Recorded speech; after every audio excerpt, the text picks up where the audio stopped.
You might think that your indecision, your struggle with making decisions is a character trait, but it's actually also a trait of the fearful avoidant attachment style. And once you heal the attachment style, you might notice that it becomes way easier to make decisions, and the big decisions and small decisions. And that will help you so much in just going forward in life. So let's dive in a little why you have this indecision, because nothing you have, think, or do is just random. It's all designed to help you and to protect you from things. So indecision also. The first one is, as long as you don't make a decision, you can't be held accountable. And for a fearful avoidant, being held accountable, taking responsibility is really, really hard. A lot of fearful avoidants pretty much always feel like they are on trial. I talk about this more in videos. And like a case will be made against them.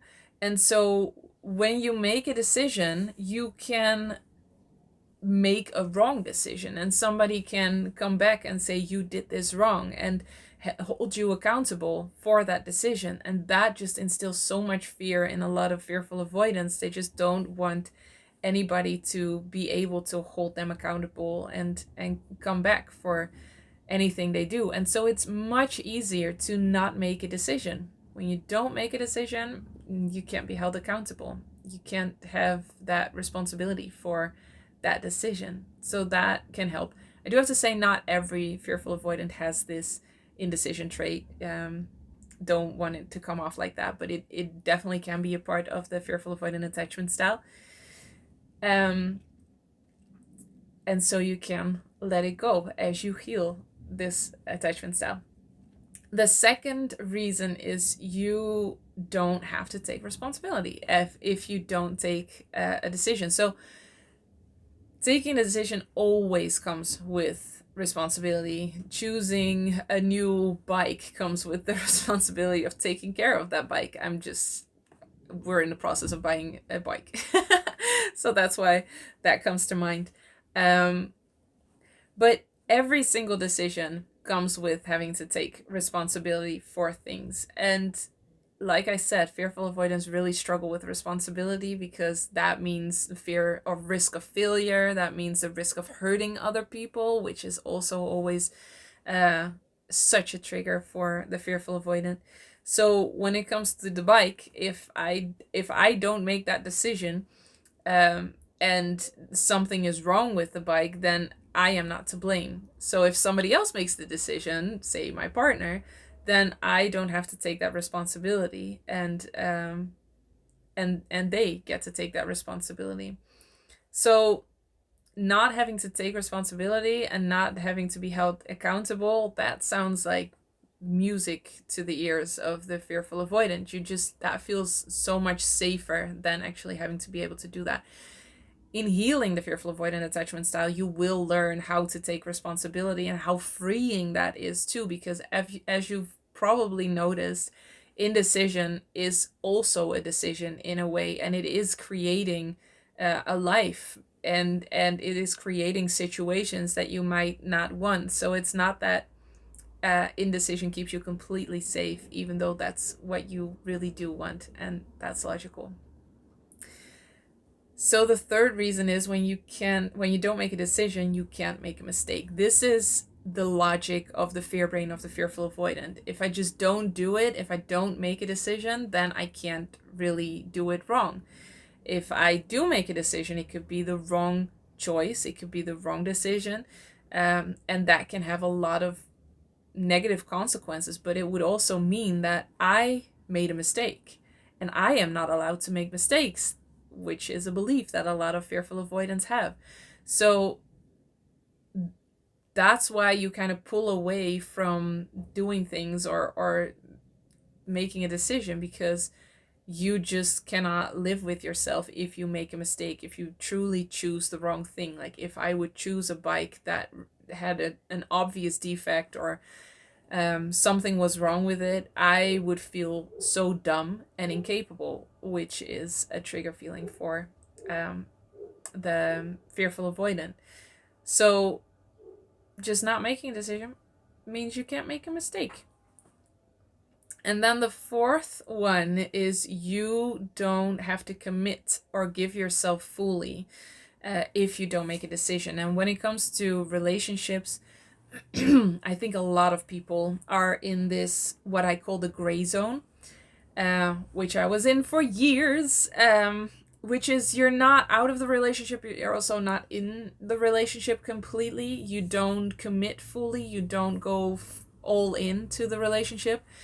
And this looks like you doubting your feelings, doubting whether they are the one, doubting whether there may be somebody else that it fits better, that you will be happier with. All of that is kind of pulling away from the relationship, but not really leaving the relationship. And this gray zone is where a lot of fearful avoidance are and feel somewhat safe in, because it's safer than really going for the relationship, going all in, being vulnerable, showing up, committing. And it's also safer than leaving the relationship and being alone, because a lot of fearful avoidants have the belief that they will end up alone and nobody will love them, which is just very, very sad belief to have, and it's not true. So giving yourself fully or committing is scary for a fearful avoidant, because that means that you have to be consistent, which is very hard for a lot of fearful avoidants that are used to ups and downs and push and pull and just non-stable, consistent things. So committing it feels like you have to hold on to this or keep performing at this level that just feels unattainable. You feel like you always have to perform at peak level. That's what commitment feels like, and you have to just do whatever that other person wants, or whatever is necessary. This is more of a dismissive trait that fearful avoidants definitely also have. So the commitment part is scary to a lot of fearful avoidants. And when you don't commit fully to the relationship, you can kind of justify the fact that you don't commit. So when you have doubts about whether this is the one, whether you're compatible, whether this will work out, whether you love them enough, that justifies you not committing to the relationship fully. And therefore avoiding the risk of failure, avoiding the risk of disappointing your partner, which is actually what you're really scared of. So when you commit to the relationship fully, you're just very scared that you will disappoint them sooner or later, that you will up sooner or later. And so you stay in that safe gray zone, because there you can't disappoint them, you feel like, while actually not fully committing to the relationship is also hard for a partner, obviously. So committing or giving yourself fully, and the reason why you have a hard time giving yourself fully is that means that you have to show yourself, and that feels way too vulnerable for fearful avoidance to really express yourself, express your needs, show up, and be seen and be heard. You want that, you long for that, to be seen and to be heard, but when it comes to it, you're actually pretty scared of having that, because when somebody really sees you and when somebody really hears you, they can also see things that you don't approve of in yourself, or you can make a mistake and they will see that and they will hear that. So a lot of fearful avoidance actually feels safer and more comfortable by kind of flying under the radar and not truly being seen or heard. So not giving yourself fully serves that purpose, just you not having to show up completely and be naked in a way towards your partner, and therefore also run the risk of rejection, or them finding out that they don't like you, or that they figure out that you are a horrible person, which is a belief the fearful avoidant usually has. So there are so many reasons why you don't commit fully or give yourself fully, which are so logical, but in the end, in the safe gray zone is not where you build the most beautiful, passionate, long-lasting relationships, and I think you already know that. So breaking through this pattern by healing the fearful avoidant attachment style will allow you to feel safe enough to commit and to give yourself fully without forcing yourself to. And then enjoy the fruits of your vulnerability in a beautiful relationship. And then the fifth reason is that you can't hurt others by making a wrong choice. So, like I said before, hurting others is actually one of the biggest fears of the fearful avoidant and the dismissive avoidant. And they will do a lot to prevent that, which also means just not giving themselves, not going for it, not making a choice, because it feels like that would hurt you less than when that would hurt the partner less than when you would go for the relationship fully and then after a few months realize, oh wait, this is not the relationship I wanted, or this is not the one. And that's what a lot of fearful avoidants are scared of, and so they go back to control and perfectionism, like this relationship has to be perfect, my partner has to be perfect, and only then will I choose. But that moment never comes, because perfectionism is an illusion. It just doesn't exist. And your certainty is not in the perfectionism, it is in a secure attachment style and being able to deal with the humanness and the messiness of a beautiful, real, healthy relationship.